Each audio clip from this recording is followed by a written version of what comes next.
Do you remember reading books as a child? Being transported to some magical place as you read the words on the page, or better yet, as someone lovingly read them to you. In my case, my father read me books when I was little, but more often than that, he simply told me stories. He made up fantasy stories based on the things that he had read, and he had read many different things. Of course, Lord of the Rings was one of his influences, but he had novels beyond count that he drew from. He constructed tales of half-elves and dwarves and gnomes dealing with trolls and dragons. Stories that I barely remember because I was 6, 7, 8, perhaps even younger, back in California growing up before we ever moved to Colorado. My father traveled the world as an Air Force pilot, flying reconnaissance all over the place. And he would come home for short stints of time, and I looked forward to those times, because those times came with stories. And those stories led to the first things that I perceived as art. The drawings that my father brought back from his time in Laos and Cambodia were of birds and reptiles, insects of staggering size, salamanders and frogs, all of the things that a young boy loves. And those drawings now sit on the walls in my studio space, reminding me of the things that brought me into creation in the first place. Did you ever do this as a child? Did you ever draw things into existence? Little stories, little tales. Maybe they were things that you came up with your family or your friends. Maybe they were OCs, original characters that you devised for the stories that you love. Did you draw a character out of Avatar: The Last Airbender? Did you put yourself into a manga or anime universe by drawing yourself into that world? That is just another way of transporting yourself into something, into a forgotten world, a new space, or something that belongs to you and you alone.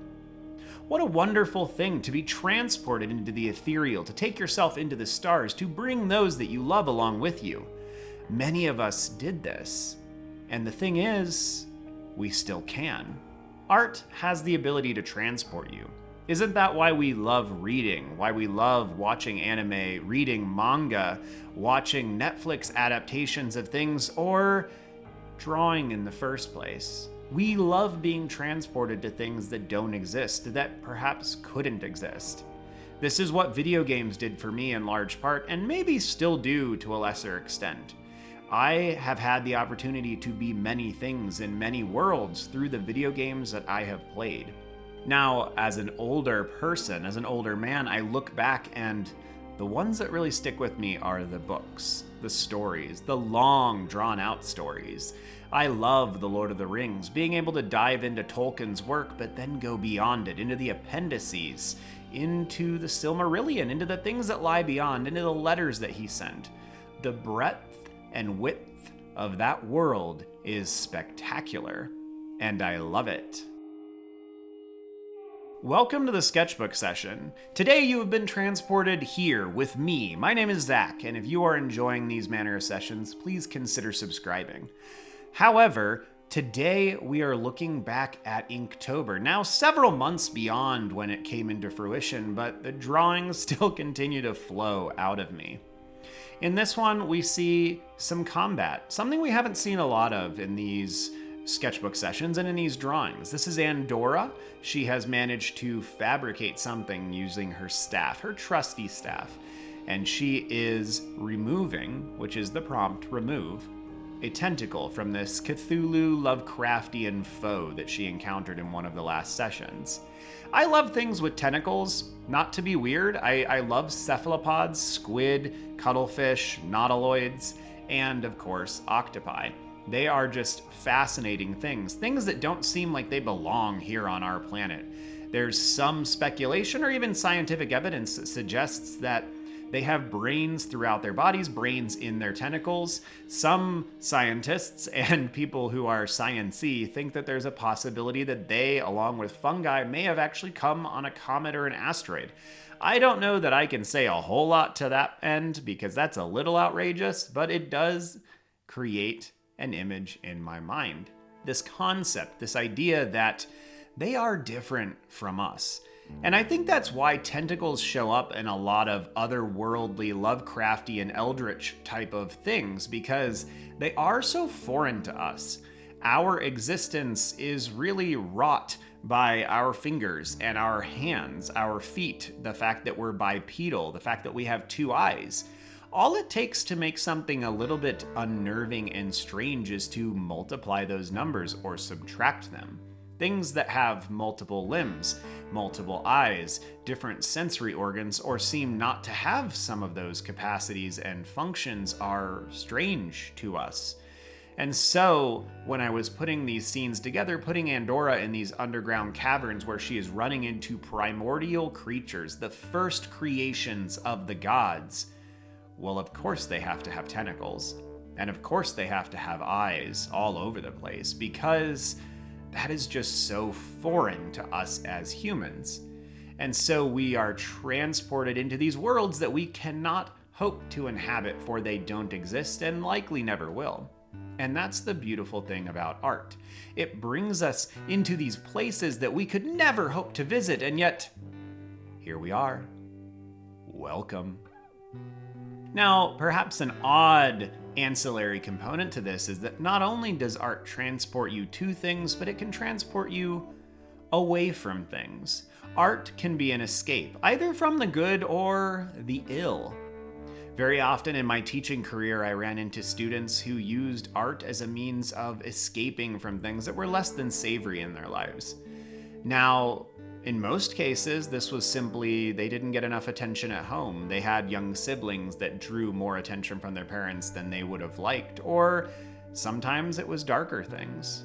The strange thing about creating, about bringing things into existence, is that we seem to only be able to do so from the fertile compost of our mind and from our own experiences. Those that have had darker lives often bring that to bear in their artwork. Trauma has a way of showing its face, and for the creator, this is often a really beautiful thing. They often have the ability to extricate things from themselves, to work through things that are tremendously difficult. But to the audience around them, it's often unnerving and uncomfortable. And so you can get people that push kids especially not to do certain things with their artwork, not to tell certain things in their stories, rather than perhaps looking at those things and going, maybe we should have a conversation about this. Maybe a counselor would be a good idea. Maybe a therapist. Now, I am none of those things. I am a teacher who spent a lot of time in the classroom with a wide breadth of different kinds of students. And most of the time, the art was an escape from the mundane. It was an escape from just normal life.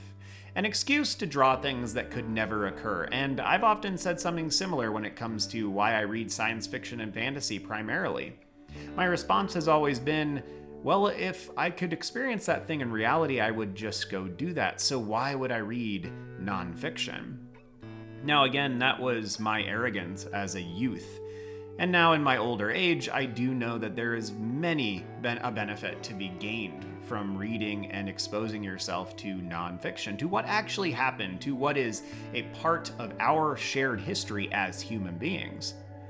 But I would be lying if I said that my heart was not still more drawn to fantasy and science fiction, to the things that cannot be. Part of this comes, I think, from my father exposing me to these things at a very young age, but it's also that there's something wonderful about exploring the depths of the human mind by going into worlds that don't exist.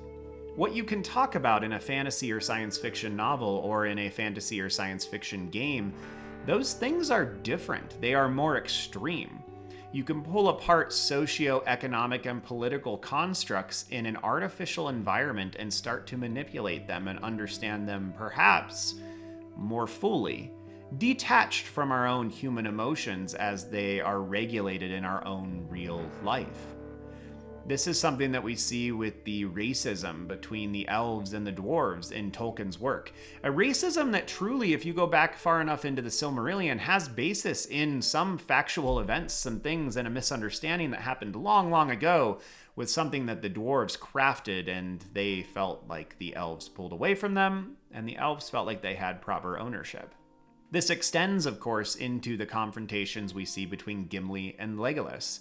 And Gimli has some reason to be upset with Legolas. Legolas's father imprisoned his father and threatened his people with war at one point after the conquest of Erebor in the Lonely Mountain with the departure of Smaug.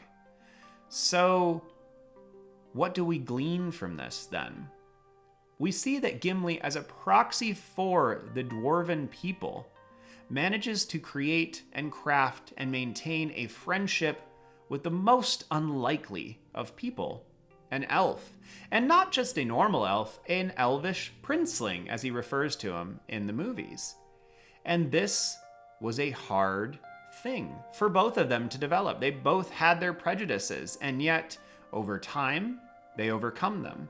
They work towards unification, and they become the best of friends, eventually going into the Undying Lands at the end of their time in Middle-earth, just like Frodo and Bilbo did at the end of the cinematic experience, and as Sam did long after The Lord of the Rings closes. Sorry, I know there's been a lot of Lord of the Rings talk here, but I really do love it, and I don't talk about it quite enough on this channel, so sometimes it ends up coming out. But the point here is the fact that fantasy and science fiction give us the ability to pull apart things that would be complicated or convoluted to do in our own realities. And there's a wonderful, wonderful aspect to that. It's a beautiful thing. And so I love them, and I always have, and probably always will. I'm working on writing novels in those fields, although it takes a long time. Writing takes so long. I'm working out about 1,000 words a day right now, and I thought the book was going to be about 150,000 words, which is approximately the size of the Fellowship of the Ring. And now it's looking like it's going to be closer to 240 or 250,000 words, which is long. I would give you page counts, but that's hard to decipher. It's generally about like 270 to 330 words per page, so you could do some quick math there and figure it out, but it's all over the place depending on the size of the print and things like that. I don't know what'll happen with the book, but it's been floating around in my brain for about 20 years now, and it's time to get out because it keeps growing and it's like a weird leech tadpole thing in the back of my mind, and if it doesn't come out of there, I'm just not going to be as good a person as I would like to be to my little 4-year-old girl. So this is one of those things that just has to come out. And I think it probably started, its initial seeds were sown by my father coming home from his time abroad and telling me stories, using his storytelling and art form in its own right to transport me away, transport me to a world that did not exist, that only exists in our minds. And that is the beautiful thing about art. Well, as always, thank you for listening. The rambles here today were potentially a little bit different than normal, but I hope that you enjoyed them. And I hope that you got something out of this drawing. I'm running out of Inktober drawings, so we'll have to shift to something else here soon. I'm not sure exactly what that'll be. I've been drawing a lot of robots. Maybe I'll start doing robots. And I'm really enjoying the ink, and you guys seem to be enjoying the ink too. So if you have any comments or suggestions for what you might like to see in some of my sketchbook sessions, or more specifically, anything you'd like me to talk about in my future sketchbook sessions, please leave that in the comments below. I do read them all. I appreciate it tremendously. And, that's all. Running out of breath. So have a good one, y'all. See you soon.